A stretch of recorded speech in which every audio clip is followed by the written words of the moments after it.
साथ छूटा, 55 साल का रिश्ता टूटा।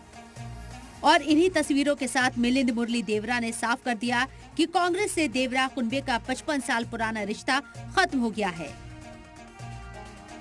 खास बात यह है कि जिस वक्त मिलिंद देवरा शिंदे गुट की शिवसेना का तीर कमान हाथ में ले रहे थे, उसी वक्त कांग्रेस लीडर राहुल गांधी सीनियर लीडरान के साथ मणिपुर से मुंबई तक न्याय यात्रा का आगाज कर रहे थे।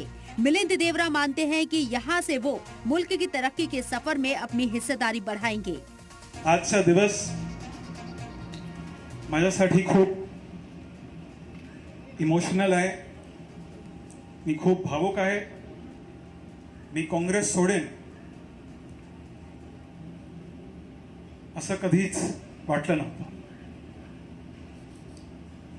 आणि आज मी माझ्या कुटुंबाचे काँग्रेस पक्षाशी 55 वर्षाचे जुने नाते शिंदे साहेबांच्या नेतृत्वाखाली। जाहिर है कांग्रेस को मिलिंद देवरा का यूं साथ छोड़ना अखरा है। सुबह घने कोहरे की वजह से राहुल गांधी को अपनी यात्रा के लिए दिल्ली से उड़ान भरने में देरी हो चुकी थी। इसी बीच मिलिंद देवरा ने एक ट्वीट कर कांग्रेस से नाता खत्म होने की जानकारी दे दी।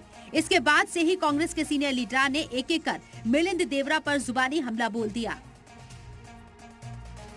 हो सकता है कि कोई दूसरे जगह उनको लगता है कि वहाँ कोई मतलब जन्नत मिल सकते हैं, इसलिए चले गए। हम इसमें कोई लेना देना नहीं, कोई फर्क नहीं पड़ेगा, क्योंकि इन लोगों को महाराष्ट्र की राजनीति में चुवानी की कोई दान नहीं है कि वो कांग्रेस छोड़कर चले गए। लेकिन मैं ये ऑब्ज़र्व कर रहा हूँ कि ज़्यादातर वो लोग जो सरकार में रहे कांग्रेस के ज़माने में और यंगस्टर्स नौजवान रहे कंपैरेटिवली, वो सब क्यों छोड़कर जा रहे हैं? भले ही कांग्रेस कहे कि उसे फर्क नहीं पड़ता, लेकिन मिलिंद देवरा कभी राहुल गांधी की टीम में बड़ी जगह रखते थे। माना जा रहा है कि इंडिया इत्तेहाद में जब से सीट बंटवारे की चर्चा ने जोर पकड़ा है, मिलिंद देवरा साउथ मुंबई लोकसभा सीट पर उद्धव ठाकरे की पार्टी को ये सीट न देने पर अड़े थे। दूसरी तरफ संजय राउत ने भी साफ कर दिया है कि साउथ मुंबई सीट से उद्धव गुट के अरविंद सावंत लोकसभा इलेक्शन लड़ेंगे। सावंत जी की सीट सावंत जी के पास रहेगी, शिवसेना के पास रहेगी। हम उसका ऊपर कोई कॉम्प्रोमाइज नहीं हो सकता है। वैसे मिलिंद 2004 के आम इंतखाबात में साउथ मुंबई सीट से एमपी बने थे। हाल ही में उन्हें एआईसीसी का जॉइंट ट्रेजर भी बनाया गया था। आपको बता दें कि मिलिंद देवरा मुरली देवरा के बेटे हैं और 2011 में उन्हें union minister of state for communication and information technology बनाया गया।